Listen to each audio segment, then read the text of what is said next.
Welcome to the Live Full, Work Fun podcast. This is the show to encourage you to live your life to the fullest and do fun work that fuels your lifestyle. Hi, I'm your host, Gayla Scrivener. Every week, you'll be introduced to amazing guests, useful resources, and inspirational stories.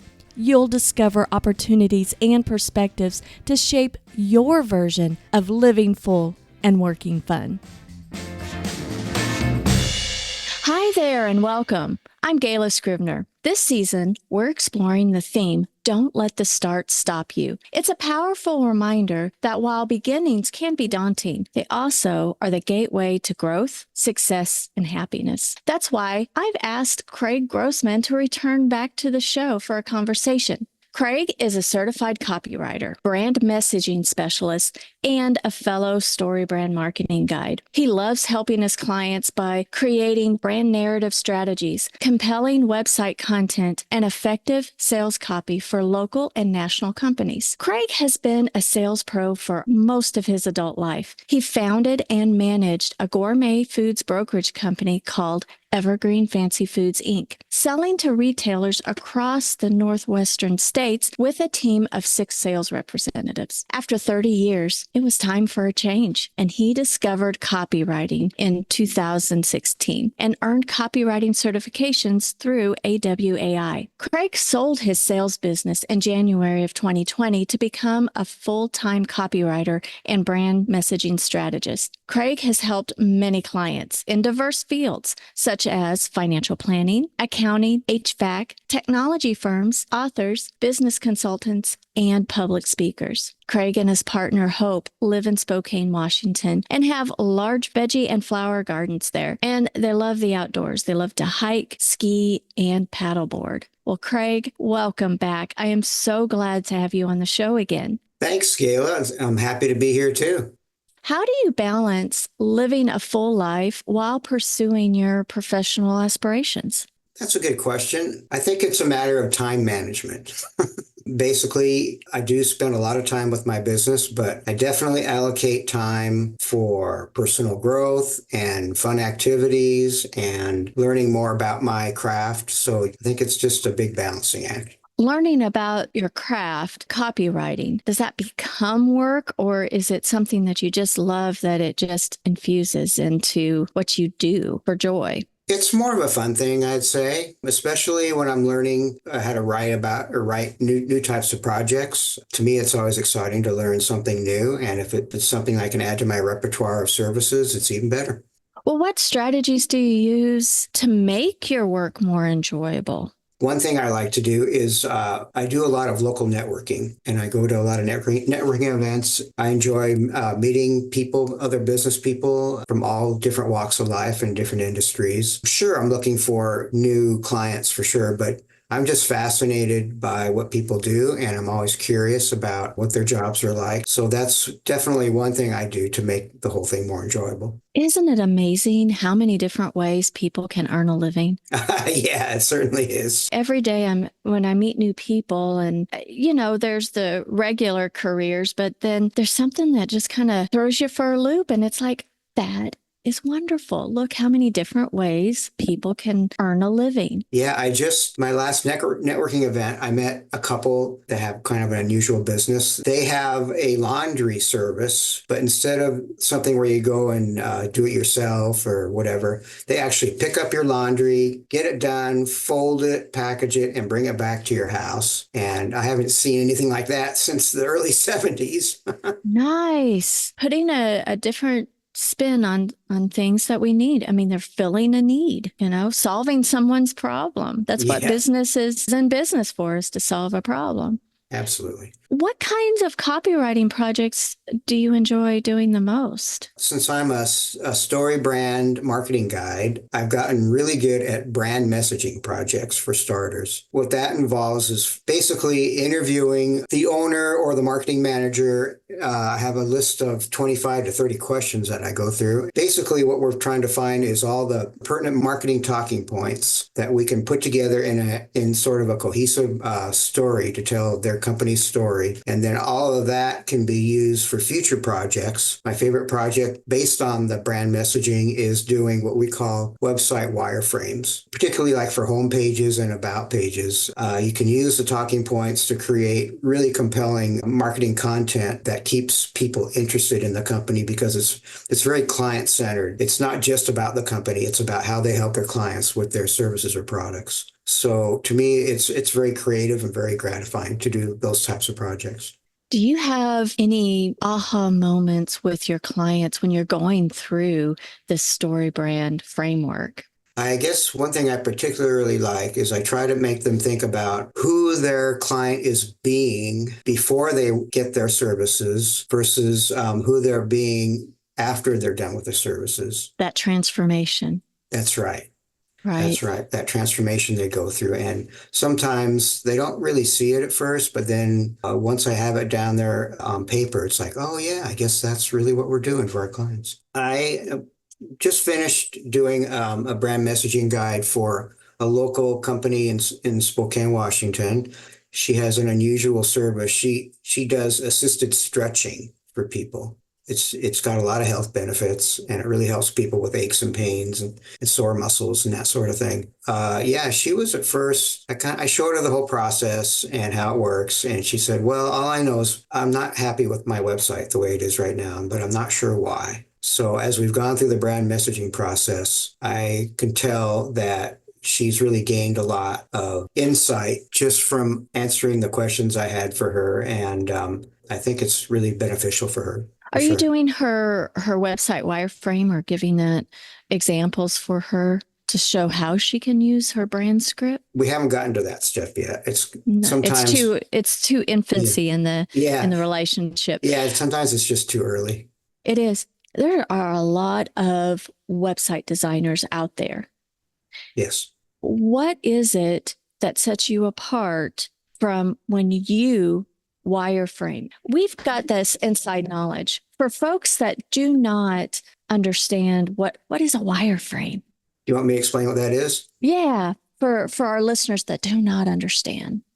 Well, it's what I tell people, it's basically using the talking points that we've discovered, putting that into a logical order on their website, but it's on a web page wireframe. Web page template. So the system I have is it actually looks like a web page, but it's not actually designed yet. But it has all the different content right there. And then also if the customer wants, I can add suggested images as well. Get those words in there in a logical manner. Exactly. Now, you're really into user experience. This is true too. How does story brand and user experience tie in?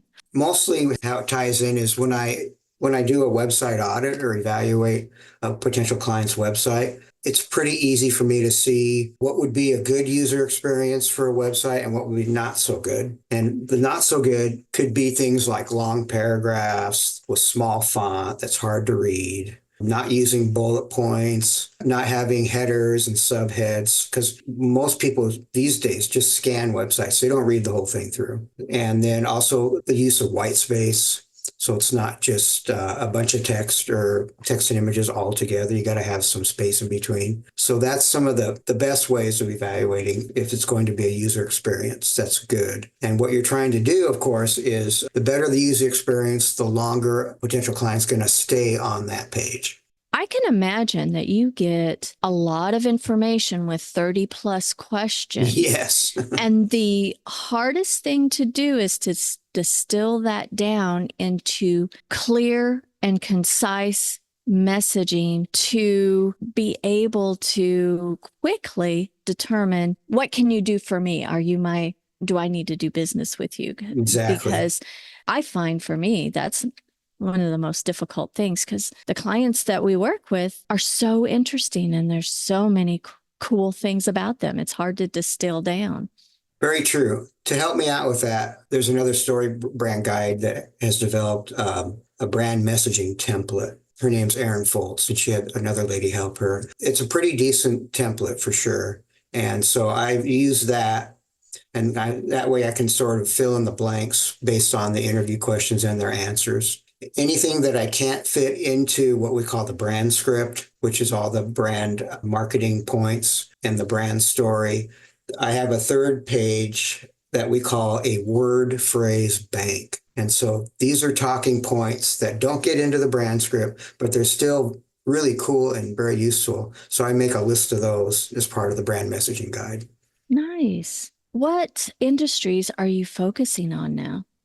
I haven't niched down completely at this point, but I have two or three favorite industries. One of them is basically personal finance, I would say. And for that, I've been working with a wealth management company for a number of months, and also things like certified financial planners.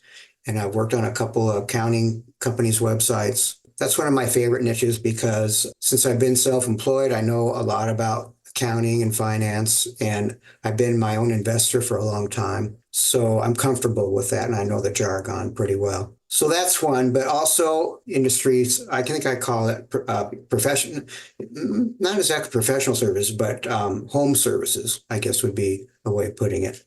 So another company that I've done quite a bit with in the last year is an HVAC company. For instance, they're actually based in Florida, and they have five main service areas, and their service pages really needed upgrading. It took a while because the guy I worked with, the marketing guy, is a really busy guy. We did brand messaging guides for each service. So this could be like air conditioning, plumbing, heating, drains, all that stuff. So we did brand messaging for each one, and then he had me do a service page wireframe for each one as well. It's up to them at this point and their marketing team to incorporate what I did into what's already there. That's what they're working on now. Awesome. With the advent and the big hype on artificial intelligence, how has that impacted you? How are you handling that? Well, that's a good question. Whenever I go to networking events, that's the second question people always ask me. The first question, of course, is what do you do? What I've been doing is becoming more strategic and doing types of strategies and things that take a little more thought and planning and that sort of thing. So, for instance, the brand messaging that I'm doing, there's a lot more to it than just say like writing blog articles, for instance. It is an issue because I think a lot of companies are basically using AI to write a lot of their content. Who knows what's going to happen in a few years? My whole profession may be gone. We'll see. I don't think so. My opinion on AI is it's is a tool. It can help streamline.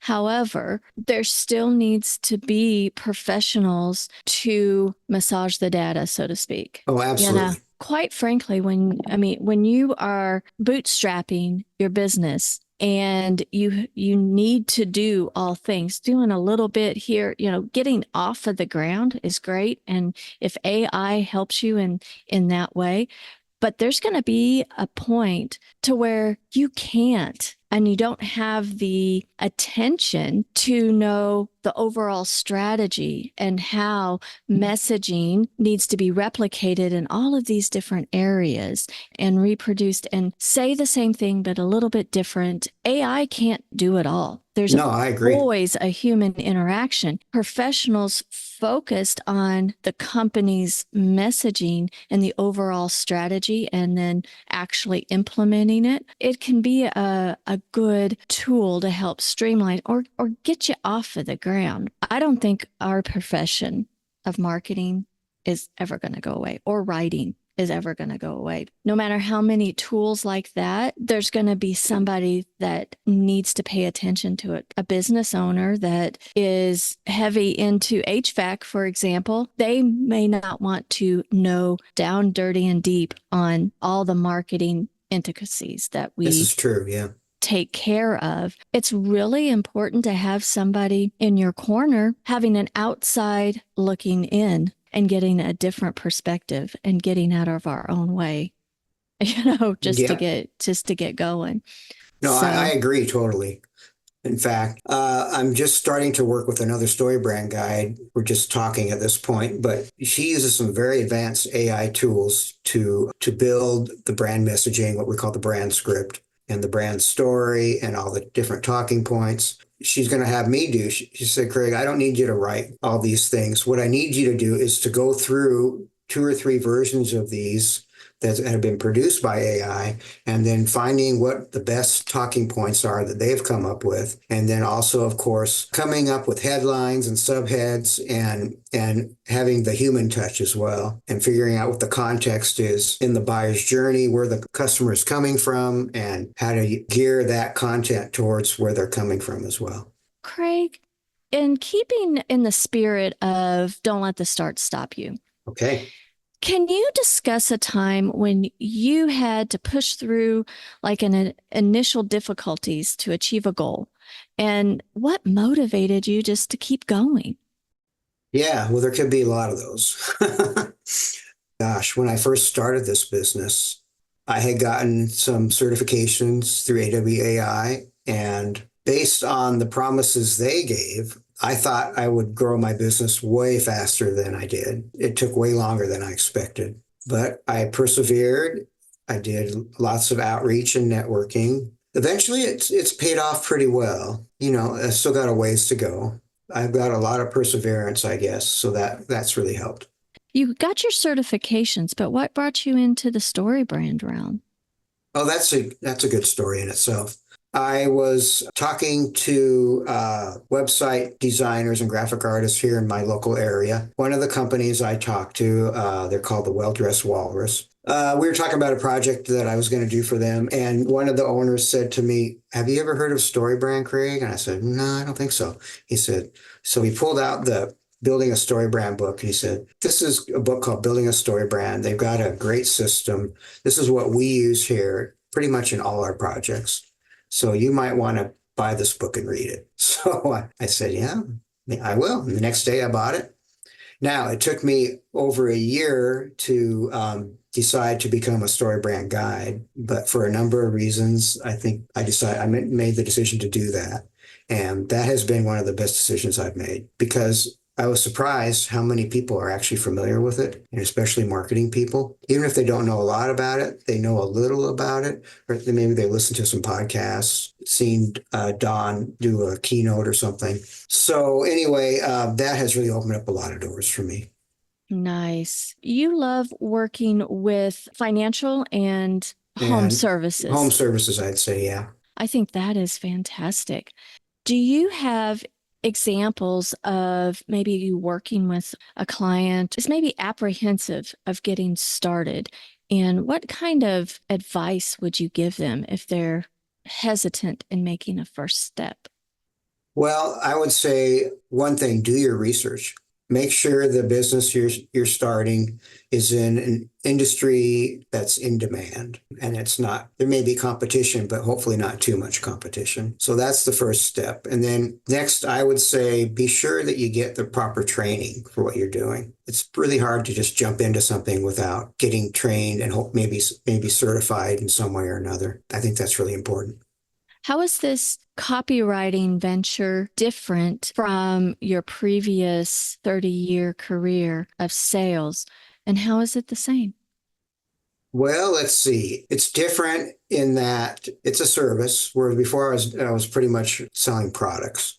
So that's one obvious difference. But also, I think it's working with businesses on a little deeper level for sure. Is it harder to sell services than it is product? I would say yes. It's harder to sell services and product. Mostly, I would say, well, there's a lot of reasons, but it's a little riskier for the client to say yes, because it's a bigger spend for sure. If you're selling products, they can buy as little or as much as they want. And if they just try a few different product lines, it's not a huge risk for them for sure. But services, if they're spending 1,000 to 5, 6, 7,000 on a service, there's a lot of things that can come up for them before they say, "Sure, let's do it."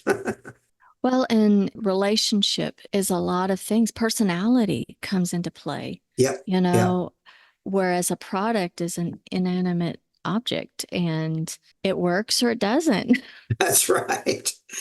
And also the differences for me is I look at what I'm doing with copywriting and brand messaging as a very creative outlet for me. And that's what I really enjoy the most about it. To me, you're basically creating something from nothing. To me, that's just really cool and really gratifying, especially if it helps your clients to have more successful businesses. Being in the creative space, it's not an exact science, is it? No, not at all. Huh?